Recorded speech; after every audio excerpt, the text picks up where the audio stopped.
Hello everyone, welcome back to my channel tarot with Alpana. मेरा नाम अल्पना गुप्ता है और मैं एक टैरो रीडर हूं और आप सभी का स्वागत है मेरे चैनल पर। उन सभी लोगों के लिए जिनके मन में टैरो से जुड़े हुए कुछ सवाल हैं, आज का वीडियो उनके लिए है। क्योंकि आज हम बात करेंगे कि हम टैरो कार्ड्स को शफल क्यों करते हैं। आपने देखा होगा, जब भी आप किसी रीडर के पास रीडिंग के लिए जाते हैं तो आपने देखा होगा कि रीडर कार्ड्स को शफल करता है आपकी रीडिंग करने से पहले।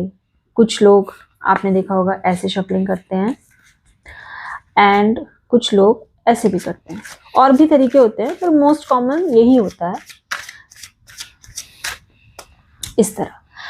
तो इसमें सबसे पहला सवाल लोगों के मन में आता है कि टैरो रीडर जो है वो शफलिंग करते ही क्यों है। इसका पहला पॉइंट ये है, हम इसको ऐसे कह सकते हैं कि कार्ड के साथ कनेक्ट करने के लिए, कार्ड की एनर्जी के साथ कनेक्ट करने के लिए और कार्ड्स को ये बताने के लिए कि आज आप उनसे क्या पूछना चाहते हैं, इनिशियल स्टेज में शफलिंग बहुत इंपॉर्टेंट है। जैसे जैसे आप शफल करते हैं वैसे वैसे कार्ड्स के साथ आपका कनेक्शन बिल्ड होता है और आपकी एनर्जी और कार्ड्स की एनर्जी यूनिवर्सल एनर्जी के साथ अलाइन हो जाती है। आपकी इंटेंशन इस पर डिपेंड करती है कि आपके क्लाइंट का सवाल किस तरह का है, वो क्या पूछना चाहते हैं, उस सवाल से जुड़ी हुई उनकी देश, काल और परिस्थिति क्या है। ऐसे में आपके दिमाग में एक इंटेंशन सेट हो जाती है और जब आप कार्ड्स को शफल करते जाते हैं उस इंटेंशन को अपने दिमाग में रखकर, तो उस इंटेंशन को कार्ड्स समझ लेते हैं। बिकॉज आपकी एनर्जी और कार्ड्स की एनर्जी इस समय अलाइंड है। जितना टाइम आप कार्ड्स को शफल करते हैं उतना टाइम आपके हाथ में कार्ड्स आपके साथ एक ऐसा कनेक्शन बनाते हैं। जब आप रीडिंग करते हैं तो वो कनेक्शन आपको गाइड करता है उस कार्ड की तरफ जो कार्ड यूनिवर्स चाहता है कि आप उस क्लाइंट के लिए निकालें। ये हो गया connection with the cards and your intention for the cards. अब इसके बाद आता है रैंडम ऑर्डर में कार्ड्स को लगाना। जब आप एक नया टैरो डेक खरीदते हैं तो कार्ड्स एक पर्टिकुलर ऑर्डर में लगे हुए आते हैं। आपने अगर कभी टैरो डेक खरीदा होगा तो आपको भी ये ऐसा ही मिला होगा। सूट के हिसाब से कार्ड लगे हुए आते हैं और उसमें मेजर आर्काना कार्ड्स भी होते हैं।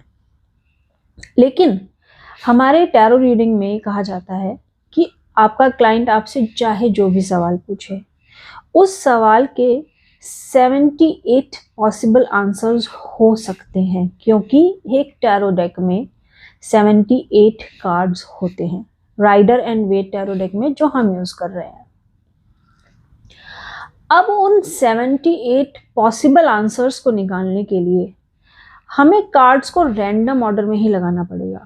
क्योंकि अगर कार्ड्स रैंडम ऑर्डर में सेट नहीं हैं तो हम कहीं ना कहीं अपने प्रायर एक्सपीरियंस से इन्फ्लुएंस होकर, यानी कि रीडर अपने प्रायर एक्सपीरियंस से इन्फ्लुएंस होकर कोई ऐसा कार्ड भी निकाल सकता है जिसकी पोजीशन उसको पता है और जो उसको लगता है कि क्लाइंट के इस सवाल का पॉसिबल आंसर हो सकता है। Instead of going for a universal message, कई बार आप रीडर अपने प्रायर एक्सपीरियंस से इन्फ्लुएंस हो सकता है।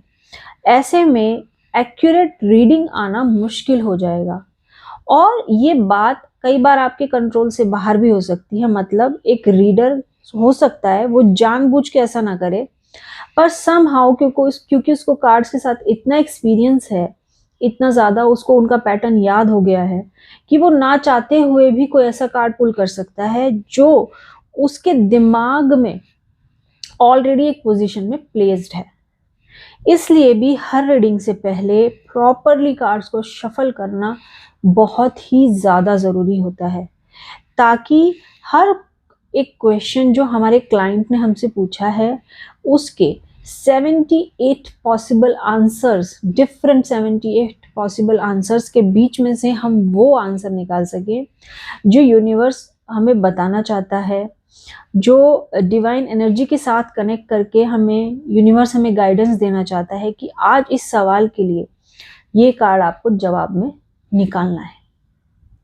इसी से जुड़ा हुआ इसका तीसरा टॉपिक भी है, तीसरा पॉइंट भी है, which is breaking away from the pattern. कई बार जब हम कार्ड्स के साथ बहुत ज़्यादा टाइम स्पेंड करते हैं और अगर हम कार्ड्स को ठीक से शफल नहीं करते तो हमें याद हो जाता है, हम एक पैटर्न को, कार्ड्स के पैटर्न को फॉलो करने लगते हैं और उस पैटर्न को फॉलो करने में हम इतना खो जाते हैं कि हमें ये याद नहीं रहता कि हमें we are suppose to pull random cards for every client to get a accurate reading. अगर हमारी रीडिंग एक्यूरेट आनी है, अगर हम चाहते हैं कि हम पूरी ईमानदारी से एक्यूरेट रीडिंग करें, तो ये बहुत ज़रूरी है कि कार्ड्स बेहद ही रैंडम ऑर्डर में शफल्ड होके लगे हुए हों, ताकि जब भी हम कार्ड पुल करें एक नया जवाब, एक नए एंगल से हम अपने क्लाइंट को बता सकें वो जवाब जो उसी के लिए हमें बताया गया, हमें गाइडेंस दी गई है हमारी इंट्यूशन की तरफ से और यूनिवर्सल एनर्जी की तरफ से कि आज आपको ये गाइडेंस इस क्लाइंट को टैरो की तरफ से देनी है with the help of the divine energy, universal energy and your intuition. अब अगर हम कार्ड्स को शफल नहीं करें तो क्या हो सकता है? अगर देखिए, कार्ड्स बिना शफल करे यूज हो ही नहीं सकते, क्योंकि जैसे आपके पास कोई क्लाइंट आया, आपने कार्ड्स को उसकी एनर्जी के साथ कनेक्ट किया, चार्ज किया, उसके नाम के साथ अच्छे से आपने कार्ड को शफल करके उनको रीडिंग किया और रीडिंग करने के बाद कार्ड्स को रख दिया, तो कार्ड्स अभी उस ऑर्डर में लगे हुए हैं जिस ऑर्डर में आपको पता है कि कार्ड किस ऑर्डर में लगे हुए हैं, क्योंकि इससे पहले आपने रीडिंग की। अब जो नया क्लाइंट आया, अगर आपने उसके लिए कार्ड्स को शफल नहीं किया, इन द सेंस अगर आपने हर बार कार्ड को शफल नहीं किया, तो कहीं ना कहीं रीडर को ये पता होता है कि कौन सा कार्ड कहाँ है। अब आपके अपने पर्सनल बायस, जजमेंट और मे बी प्रायर एक्सपीरियंसेस आपको इन्फ्लुएंस कर सकते हैं, आपके ट्रांसपेरेंट बिहेवियर के रास्ते में आ सकते हैं, और जिसकी वजह से आपकी रीडिंग की एक्यूरेसी कम हो सकती है। और instead of doing a random reading, आप एक प्री डिज़ाइन रीडिंग कर सकते हैं जिसमें बहुत सारी चीज़ें पहले से ही डिसाइडेड हैं, क्योंकि आपको कार्ड्स की पोजीशन पता है। आई होप आपको क्लैरिटी आई होगी थोड़ी कि हम कार्ड्स को शफल क्यों करते हैं। अगले वीडियो में मैं आपको बताऊंगी कि कार्ड्स को किस तरह से शफल किया जा सकता है, और एक वीडियो में इस बात पे भी बनाऊंगी कि कार्ड्स को चार्ज कैसे करना है। जो भी लोग अपनी टैरो रीडिंग खुद करने में इंटरेस्टेड हैं, अगर वो कुछ बेसिक बातें टैरो के बारे में सीख लें तो वो अपने लिए बहुत अच्छी रीडिंग खुद कर सकते हैं। दूसरों के लिए रीडिंग करना is a very big thing, you have to be very very responsible and properly trained, but अपने लिए रीडिंग करने के लिए आपको कुछ बेसिक बातें ध्यान में रखनी होती हैं जो आप आसानी से सीख सकते हैं। तो समझ आया होगा कि कार्ड्स को शफल करना क्यों ज़रूरी है, और हर रीडिंग से पहले एक रीडर कार्ड्स को शफल क्यों करता है। आज के लिए काफ़ी है, इतना ही। अगली बार फिर मिलेंगे किसी एक नए वीडियो के साथ, टैरो से रिलेटेड किसी नए टॉपिक के साथ। तब तक के लिए नमस्कार।